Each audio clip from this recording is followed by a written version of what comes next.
How much pain can you take? We hear of tremendous suffering in various parts of the world. Just think of Palestine, Ukraine. Want to take a holiday in Ukraine? You don't have to go to such places of intense suffering to see pain. Look around you.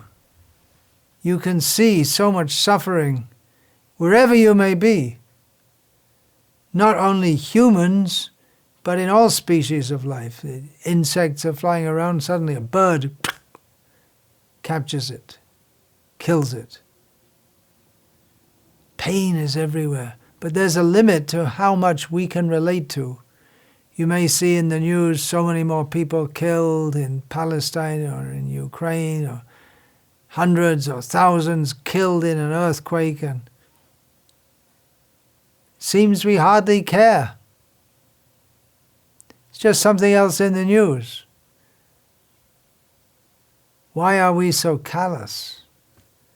Because our minds can't process so much suffering. But however much we want to avoid or forget, pain is absolutely part of life.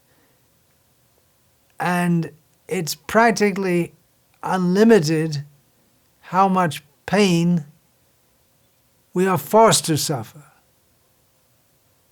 How much pain can you take isn't really the question, because we don't get to decide. By nature's way, we are forced to suffer. We may think we've got everything arranged for our comfort and happiness. There may be some people who manage to arrange everything in such a way that they think, now everything's just set up nicely so I can live very peacefully and happily, and then something unexpectedly happens, some unforeseen disaster. Or even if we don't have some unforeseen disaster, earthquake, terrible disease attacks us, still we have to suffer the loss of loved ones. And if we don't have any loved ones, we think that, well, love always leads to pain, so don't have any loved ones. But if we don't love anyone, we won't have any happiness. Whatever arrangements we make in this world to live peacefully and happily, we still have to suffer death. We still have to suffer disease. However much exercise we do, whatever good diet we take, we can't avoid disease. What to speak of mental disturbances? Who is there in this world who's free of anxiety, stress? In my subjective outlook, mental disturbances seem to be worse even than physical suffering. I've seen so many mentally ill people, and they're really suffering. There may not be anything physical that they're suffering, although mental disease and physical disease are often intertwined, but they're suffering so much in their minds. Not only by nature's way can we suffer, but there are people who have designed so many different ways of torture to deliberately inflict suffering on others. Cruelty. Why is there so much cruelty in the world? How can people be so bad that they deliberately inflict pain on others? But maybe a bigger question is that with so many varieties of suffering in this world, we think that we can enjoy here in this world. Apart from all these horrible kinds of tortures and deep pain, even a common cold makes us feel completely miserable. And what to speak of flu, it's mostly not very dangerous. Of course, people die from flu, but mostly people get it and it lasts for a few days and then it's over. But those few days, flu or viral fever, they just feel absolutely horrible. Recently, I was included on an email exchange in which there was discussion of various medical conditions, and one person was writing about shingles, which I'd hardly heard of before. It's a very, very painful rash, which mostly is contracted by older people. So this person wrote, "I am in an incredible amount of pain." Just listen to this description. "I feel like I have been beaten with clubs till my bones break, burned with hot irons, had my flesh ripped off with metal claws, stabbed with knives, and had starving rats chew through my body. But when I look at my skin, I don't see anything because it's all nerve pain. Tomorrow will be 4 weeks since the shingles attack began, and it shows no signs of letting up. Rather, it gets worse, especially at night, when I try to sleep, but I can't get more than 3 or 4 hours of very disturbed sleep due to the pain. I tried to tolerate the pain as much as possible, but then I broke down and I had to take pain medications. I know is danger because they're opioids and you can get addicted, but I have to take increasing amounts to have any effect. Previously, I never took more than 30 milligrams of codeine for any condition, but now I'm taking 90 milligrams at a time, and I might start soon on 120 milligrams. The doctors gave me a big bottle of pills. I'm going to go back and consult some more doctors to see what more I can do to manage the pain. I'm trying with local anesthetics and other things to try to confuse the nerves. But one of the worst things is, I don't know how long it's going to go on for. I read that some people still experience some pain from shingles after a whole year. The only worse experience I had was a terrible car accident almost 20 years ago. There are worse things than death. You can be in such pain that the living envy the dead. When I was suffering so much in intense pain after that road accident, I wasn't afraid to die. I was thinking that death would be my friend. He will take the pain away. We hear about it. We can hardly imagine. Let's go back to that.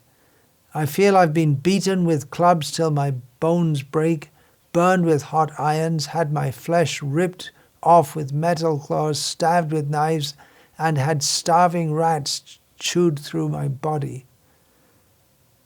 It's a non-life-threatening rash, so you don't hear much about it, but it's extremely painful, and it's only one kind of disease, and there's so many.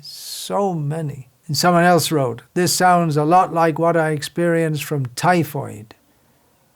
That was well over a year ago, yet the pain still remains in some places." Then there's another disease called dengue, or called in Indian English called dengue, which is sometimes called break-bone fever, because along with the fever, it often causes really severe pain, especially in the legs and the joint and the back. It doesn't actually cause the bones to break, but it makes you feel like that. Then another contribution to this thread, that my Italian grandmother was born in 1907 as the youngest of 11 children in northern Italy. She lost her father at age 7 in 1914 when World War I started. Her family farm was on the front line and was overrun by the Austrians in 1917. So her family had to leave everything or die. Whoever stayed in that area didn't manage to get out, they were just killed. There was a battle in that area, the Battle of Caporetto, in which approximately 600,000 Italian military died, and who knows what the civilian count was. So my grandmother wandered with her family begging food from door to door, and she wouldn't leave until she got at least something to eat. She would always tell a dark joke from those days. What is the best spice? Hunger. It makes everything taste good. She saw one of her sisters die in the arms of another from malnutrition and tuberculosis. Her mother tried to protect her daughters from getting raped. When they returned eventually to their land, everything was destroyed and they had to start from scratch. Then came the Spanish flu, which wiped out more people than the number of people killed in the war. Then there was the rise of fascism with Mussolini. Her first child died of whooping cough. She migrated to Canada in 1930, the year of my mother's birth and the start of the Great Depression. Then she lived through World War II. And all of that happened before she was 40. Yet she always had a smile on her face, laughing and joking. If most of us went through half of that, what she did, we'd all be basket cases. So we can't avoid suffering in this world. There's always someone suffering more than us, however badly we're suffering. The cause of all suffering is paradoxically the desire to enjoy this world. We desire to enjoy ourselves, and then we do things we shouldn't do. We cause pain to others, to other living beings, and we get pain because we cause pain. It's karmic reactions. As long as we have these temporary bodies, we have to suffer 3 kinds of tribulations: adhyatmic, adhibautic, and adhidaivik klesh.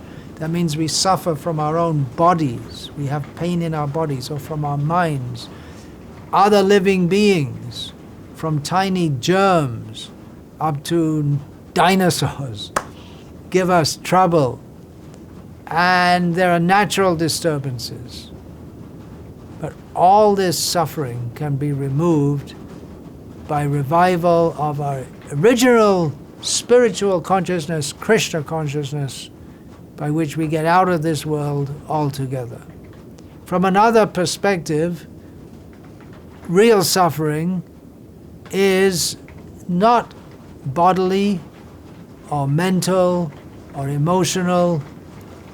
Chaitanya Mahaprabhu asked Ramananda Rai, Dukha madde kon dukh hoi guru tur, what is the worst kind of suffering? And Ramananda Rai replied, Krishna bhakti biraha bina dukha nahi dekipur.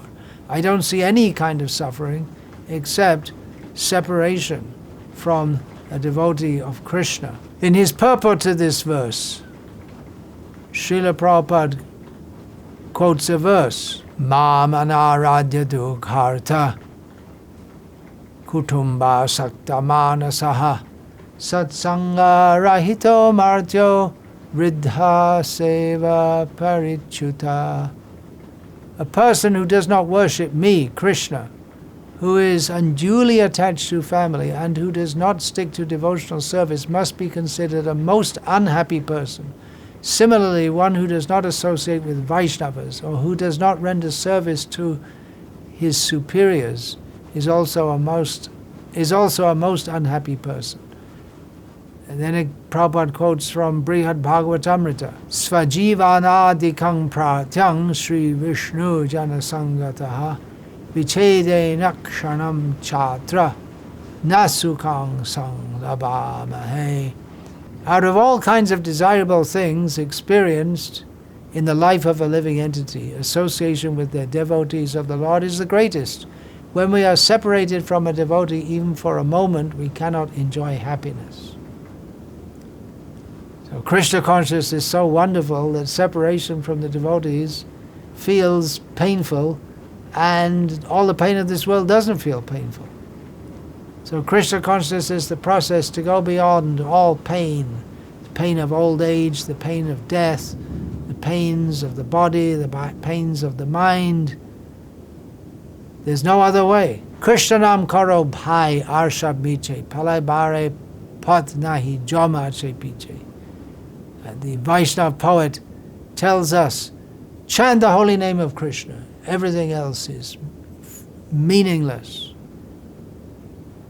There's no way to escape. Yamaraj is behind us. This is the only way. Chant Hare Krishna. Shravana kirtana karo anukarna ashata pachala chari kahe premananda manusha jivana shafala karo nabhari. Chant about Krishna. Hear about Krishna. Don't waste our valuable human life in all kinds of useless talks and gossip. Do it now. Don't waste time. Let's get into it. This world is full of pain. For our own benefit, minimally we should take to Krishna consciousness. Get out of this mess of this material world. Vancha kalpatarubhyascha kripa sindhubhya eva cha patitanam pavanebhyo vaishnavebhyo namo namaha.